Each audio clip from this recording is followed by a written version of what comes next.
Welcome to this new episode of my serial presentation. So it's basically, I will present you pictures I've taken during the month of April, traditional pictures, either taken or edited during the month of April, and tell you about some anecdotes and technical specs. So let's start. The first three pictures, black and white instant film. It's basically Fujifilm Instax Wide black and white, using a lomography made back adapter for a large format camera from Intrepid, which is a 4x5, using a Rodenstock 150mm f5.6 lens. And that was the 1st of April, and sometimes it snows in April. So I tried to capture that ambiance, that cold feeling. It's pretty rare when it snows so late in Geneva. That's Geneva countryside, west of the state. And I tried to catch the poetry in those fields using that equipment. But at the same time, those two next pictures, I also took pictures with more modern equipment. As I told you, if you followed those episodes for a while, every time I tried to practice with my new equipment or some blended equipment, and here I wanted to understand better the Summarit-M Leica 75mm f2.5 lens using an SL2 digital body, which is pretty recent. So same place than the pictures taken with the instant film, the black and white instant film. So you definitely see the poetry we could find before is kind of lost here, but we get something else, some kind of more acute feeling of the coldness and emptiness. And yeah, interesting how the story is really different depending on the equipment you use. So again, in those two next pictures, same place, same day, trying to catch those snowflakes falling down, very round, small, hard snowflakes, and the greenness, what appeared to be quite white and light on the black and white instant film, are pretty intense green, actually.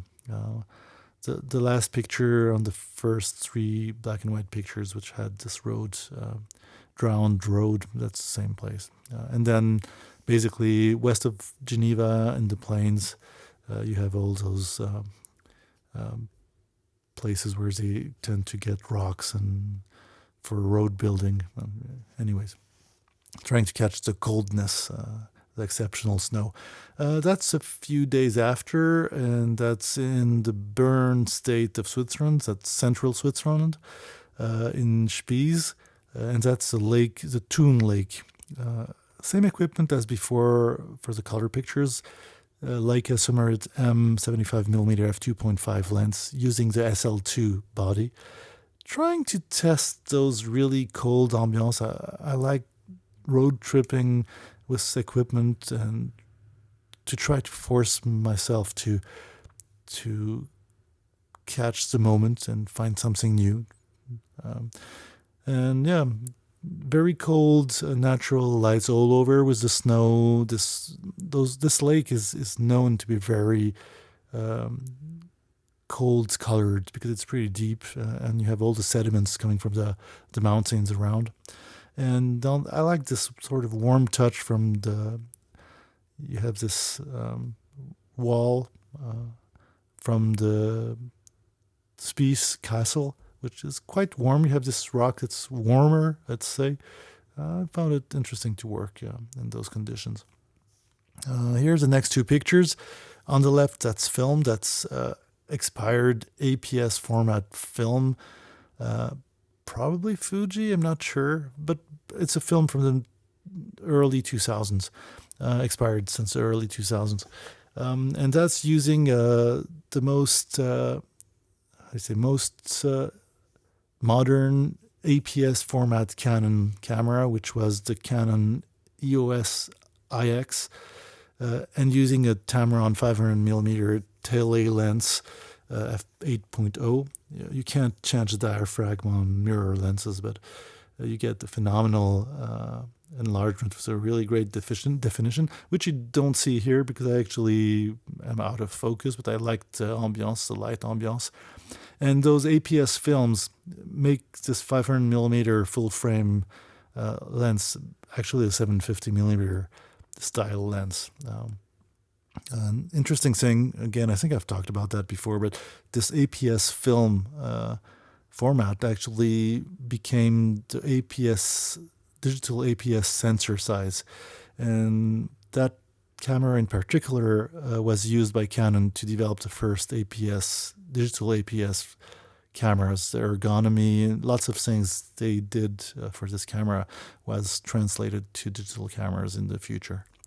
On the right, that's the Leica M8 camera using a Summarit-M 50mm f2.5 lens.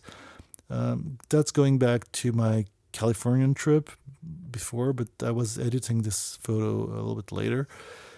And that's interesting. It's again in my idea to make pictures and at the same time trying to understand some of my equipment. I'm really into understanding the Summarit-M lenses from Leica because they're all f2.5 or f2.4 for the M format. And I like their modern rendering, the bokeh, the color science that's behind.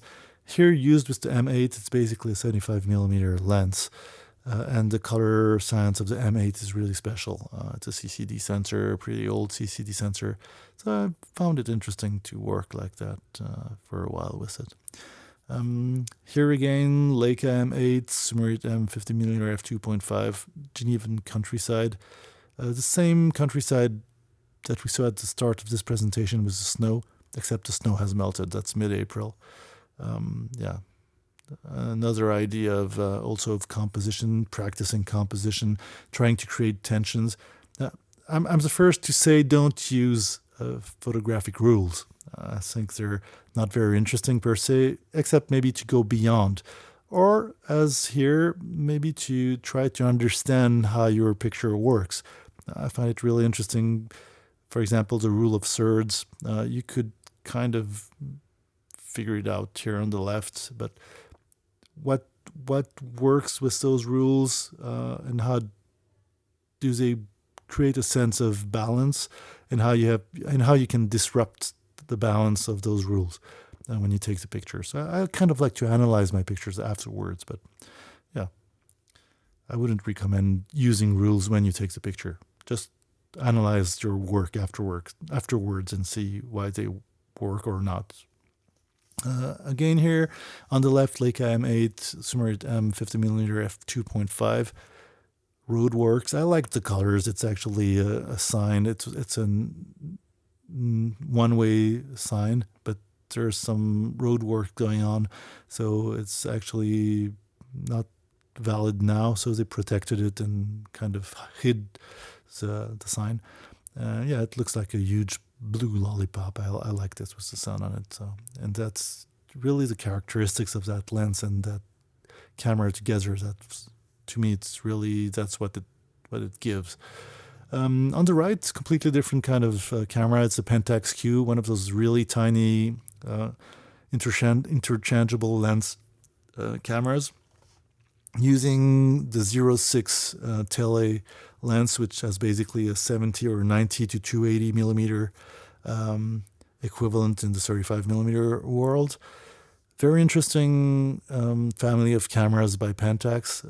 I definitely wish they would come out with a new version now. It's a sensor size like you'd find on phones, but it's a really good sensor.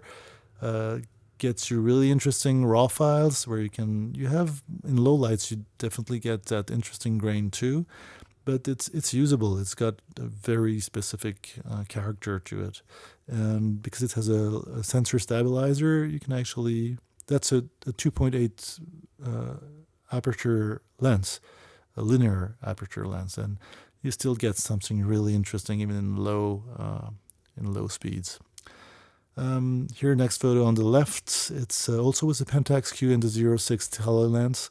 When you have more light, you actually lose a bit of that harsh grain, which I personally find interesting. But yeah, and I like the composition here. You know, this bird looking at infinity in this blue sky, a plane going above, and all this concrete below, this cold human world, and this bird just chilling out. On the right, that's Fuji Nexia A200 expired film from the 2000s. That's on a Leica C11 APS camera, the point-and-shoot camera. The only APS camera Leica made. It's got a pretty impressive zoom lens on it. Very good geometry, very good color rendering. But here the film is obviously, you basically get the blue tones, and the other channels are pretty bad. Here again, that's what you get with the same film in Leica C11 camera. Really like the geometry and the rendering of the lens. And using those expired film, you actually get something I find also very interesting in terms of colors. On the left, that's a building in Palo Alto. In the middle, that's a parking lot in the middle of the plains of Central California on Interstate 5, with all those plantations in the background and the sense of loneliness and the gray skies of California. That's not what usually people talk about, but that's what you get at that time of the year, Central California and the big plains. And on the right, that was a potato on the side of the street. So yeah, I took the picture with the flash on the C11, and I liked what came out. I think there's a story there. This alien plant bulb in the middle of nowhere. How did it get there? Where will it go? Anyways. Next two pictures, black and white photography, that's film. That's using a Minolta CLE camera, M format camera, and Lomography Berlin 400 film. The Minolta CLE camera is actually the fruit of the joint venture between Minolta and Leica. Leica did the Leica CL camera, a low budget M format camera. And even so, both sort of came out at the same time. The Minolta CLE had a fully automated program, a little bit like the Leica M7. So it's basically a mini Leica M7 for those who want to use it. And even so, the build quality, it's really a nice build quality, but it's not the usual Leica M robustness, really unbreakable feel of metal. It's still a very robust camera, works really great. It's got this completely automated, well, not the focus, but automated exposition, which actually works very well. And that uses the same technique. You have the light comes from the lens, reflects on the shutter mechanism surface, and that's how they measure the real, like on the Leica M7 or M6's white dot. So yeah, and it's also the most compact film M style camera, M compatible camera. Those two pictures here, again, this film, this Lomography Berlin 400 film, is pretty nice in its rendering of grays. It's got a slightly harsher grain than Fomapan film, to my feel, to my opinion, but it's pretty good at all. It's a pretty robust rendering, not as contrasty as other kind of black and white films. But it's a nice tool to have, this Lomography Berlin 400, and that's probably using Summarit-M lenses on the Leica on the Minolta CLE body. And those two late pictures were in California and Los Angeles for the left one, and near San Francisco on the right, with my shadow. This picture on the left, that's San Francisco Bay Area, and that's the first photo of the roll. So you have this white line on the top. Sometimes I kind of like those artifacts. They give something extra to your picture, and yeah. Anyways, On the right, that's going back to digital, the Leica M240 camera using a Summarit-M 35mm f2.5. That's the Verbois Dam west of Geneva, and that's the Rhone River that goes down to the Mediterranean Sea later. Just an afternoon capture on a Friday. Those next two photos. So one thing I like to do to practice photography is also use keywords, and that's doing a word hunt for a photo collective, which is named photocollective.net.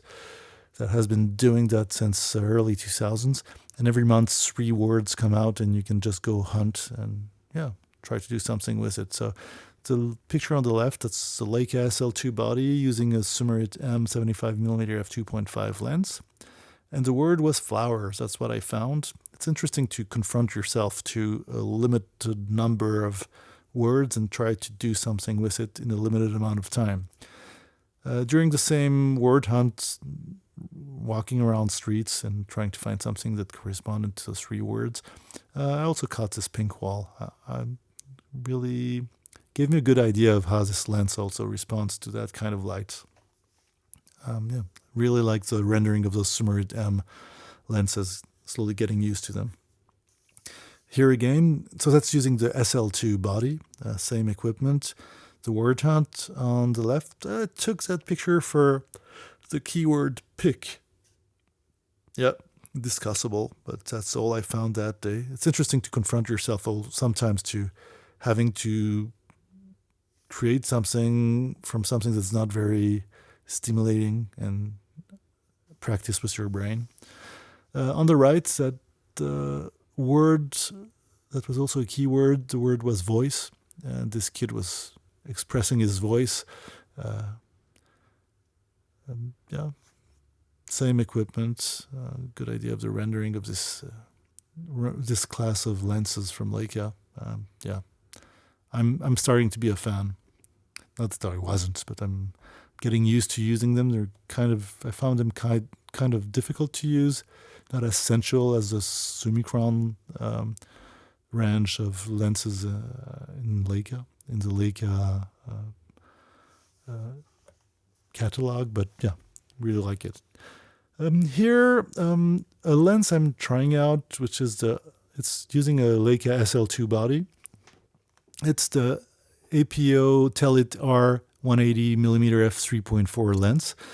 It's a lens from 1975 and was the first apochromatic lens. So basically, it's a lens that was made for the military for infinity-focused pictures, and the rendering, if I understood, reading historical notes, the rendering was so nice that they decided to make a lens for their R range of cameras, which was a reflex class of cameras from Leica, and you can adapt them on modern bodies, obviously. And trying out the rendering of this lens, the first APO lens ever for general public. Again, when I practice with new equipment or new lenses, either that I bought or somebody lent me, I try them in different conditions. And here you definitely see the bokeh from this lens, which I find very interesting, very soft at the same time. It's got lots of character. And the definition, the color rendering at infinity, that's the sky there. I think it's to me, it's a lens that what I had read about it is pretty true. It's a beautiful lens. Same thing here, working with high contrast situation, just to see how the color rendering in high contrast is with this lens. It's near perfect. It's really interesting, and this really interesting bokeh too. The next 2 pictures, same thing on the right picture as the 2 pictures before. That's APO Tely R180mm f3.4. Even those really strong contrasts and very fine details, the color rendering is beautiful. And on the left, that was my word hunt walk around town in Geneva. SL2 Summarit-M 75mm f2.5. And the word was relationship. That's all I could find. Those couples were walking around, asking myself what the relationship was between themselves. And yeah, not very inspired, but it's also good once in a while to experiment with random words, being stuck with them and trying to make something out of it. Anyways, a pretty short presentation this time. Hopefully it was interesting, entertaining, whatever. Don't hesitate to ask questions or type comments below, and see you next time.